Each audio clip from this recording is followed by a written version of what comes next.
എടോ CPM കാരാ, നിന്റെ PM Shri ചവറ്റുകുട്ടയിലിടുമെന്ന് പ്രഖ്യാപിച്ച വേങ്ങരയിലെ സ്ഥാനാർത്ഥി വലിയ ഭൂരിപക്ഷത്തിന് ജയിച്ച് സംസ്ഥാന മന്ത്രിസഭയിലെ മന്ത്രിയാണ്, കൗൺസിൽ ഓഫ് മിനിസ്റ്റേഴ്സിൽ ഒരാളാണ്. നിങ്ങൾ ആ ഒപ്പിട്ട കടലാസ് കീറിയ അറബിക്കടലിലോ ചവറ്റുകൊട്ടയിലോ ഇനി ബംഗാൾ ഉൾക്കടലിലോ നിക്ഷേപിക്കാനുള്ള തടസ്സം എന്താണ്?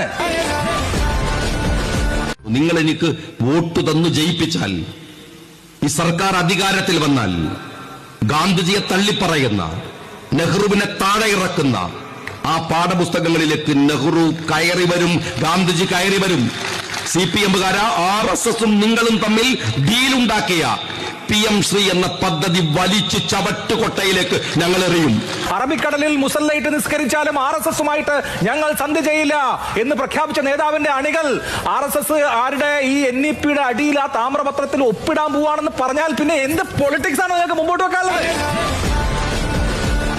UDF അധികാരത്തിലെത്തിയാൽ PM ശ്രീയുടെ കാര്യത്തിൽ എന്ത് നിലപാടെടുക്കും എന്നാണ് അന്ന് പ്രതിപക്ഷ നേതാവായിരുന്ന ഇപ്പോഴത്തെ മുഖ്യമന്ത്രി പറഞ്ഞത് എന്ന് കേൾക്കാം. അല്ല, നമ്മൾ ആലോചിക്കും, നമ്മൾ ഇതിന്റെ എതിർപ്പ് അറിയിക്കും, ഈ പരിപാടി നടപ്പാക്കില്ലെന്ന് അറിയിക്കും.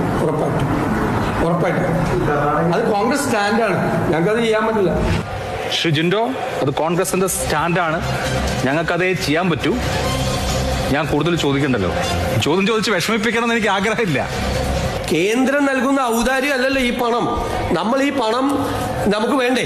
ഫണ്ട് വേണം എന്നുള്ളത് കൊണ്ടാണ് ഈ പദ്ധതിയിൽ ഒപ്പിട്ടത് എന്നിപ്പ പറയുന്ന മുഖ്യമന്ത്രി അന്ന് അതേ വാദം പറഞ്ഞ വി ശിവൻകുട്ടിക്ക് കൊടുത്ത മറുപടി കൂടി നമുക്കൊന്ന് കേൾക്കാം. മുഖ്യമന്ത്രിയും ധനകാര്യമന്ത്രിയും പറയുന്നത് കേരളത്തിൽ ഒരു സാമ്പത്തിക പ്രതിസന്ധിയിലാണ്. വിദ്യാഭ്യാസ മന്ത്രിക്ക് മാത്രം എങ്ങനെയാണ് സാമ്പത്തിക പ്രതിസന്ധി ഉണ്ടാകുന്നത്? കിഫ്ബി മുഖേന മുഴുവൻ വിദ്യാഭ്യാസ സ്ഥാപനങ്ങളും അന്തർദേശീയ നിലവാരത്തിൽ എത്തിയെന്ന് പറയും.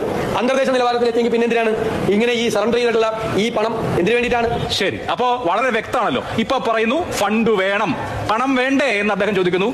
അദ്ദേഹം 6 മാസം മുമ്പ് ചോദിച്ചെന്താ, സറണ്ടർ ചെയ്തിട്ട് എന്തിനാ നിങ്ങൾ പണം വാങ്ങുന്നത്? എല്ലാം അന്താരാഷ്ട്ര നിലവാരത്തിലല്ലേ, പിന്നെ സറണ്ടർ ചെയ്തിട്ട് എന്തിന് പണം വാങ്ങണം എന്നാണ്. അപ്പൊ അന്ന് ചോദിച്ചു എന്തിന് പണം വേണമെന്ന്, ഇന്ന് പറയുന്നു പണം അനിവാര്യമാണ് എന്നുള്ളത്. കേൾക്കുന്ന ആളുകൾക്ക് മനസ്സിലാവും, ഒരുപാട് വ്യാഖ്യാനത്തിന് അടിസ്ഥാനത്തിൽ mother of all U turns എന്ന് നമുക്ക് ഇതിനെ പറയാം. Mother of all U turns അന്ന് പറഞ്ഞത് നേരെ നിങ്ങൾ തിരിച്ചു വെക്കാണ്. കമ്മിറ്റഡ് ആയി പോയില്ലെന്ന് PK കുഞ്ഞാലിക്കുട്ടി പറയുന്നത് കേരളം കേൾക്കാണ്. അന്ന് അവർ പറഞ്ഞത് തിരുത്തി പറയുന്നെങ്കിൽ നിങ്ങൾ അതിനേക്കാൾ വലിയ യു ടേൺ നടത്തുകയാണ്. ശശി ഭൂമിരാൻ, സീതാറാം യെച്ചൂരി ഉണ്ടായിരുന്നെങ്കിൽ ഈ നിലപാട് എടുക്കുമായിരുന്നോ എന്ന് ചോദിച്ചു. അപ്പോൾ അതേ ചോദ്യം അവരോടും പ്രസക്തമായി ചോദിക്കേണ്ടതുണ്ട്. രാഹുൽ ഗാന്ധി ഇല്ലേ? രാഹുൽ ഗാന്ധി ഈ നിലപാട് എടുക്കുന്ന ആളാണോ? കോൺഗ്രസിന്റെ ദേശീയ നേതൃത്വം ഈ നിലപാടിന് കൂട്ടുനിൽക്കുന്ന ദേശീയ നേതൃത്വമാണോ എന്ന ചോദ്യം സംഗതമാണ്.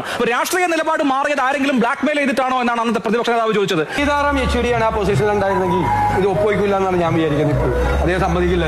ഈ 1000 കോടിയുടെ കാര്യം നേരത്തെ ശിവൻകുട്ടി പറഞ്ഞപ്പോ എന്താ അന്നത്തെ പ്രതിപക്ഷം പറഞ്ഞത്? അങ്ങനെ സറണ്ടർ ചെയ്തിട്ടുള്ള പണം നമുക്ക് വേണ്ടെന്നാണ്. VD സതീശന്റെ ബൈറ്റ് ഞാൻ നേരത്തെ കേൾപ്പിച്ചിട്ടില്ലേ? സറണ്ടർ ചെയ്തിട്ടുള്ള പണം വേണ്ട എന്ന് അന്ന് പറഞ്ഞ ആളുകൾ ഇന്ന് മാറ്റുമ്പോൾ അത് യു ടേൺ അല്ലേ?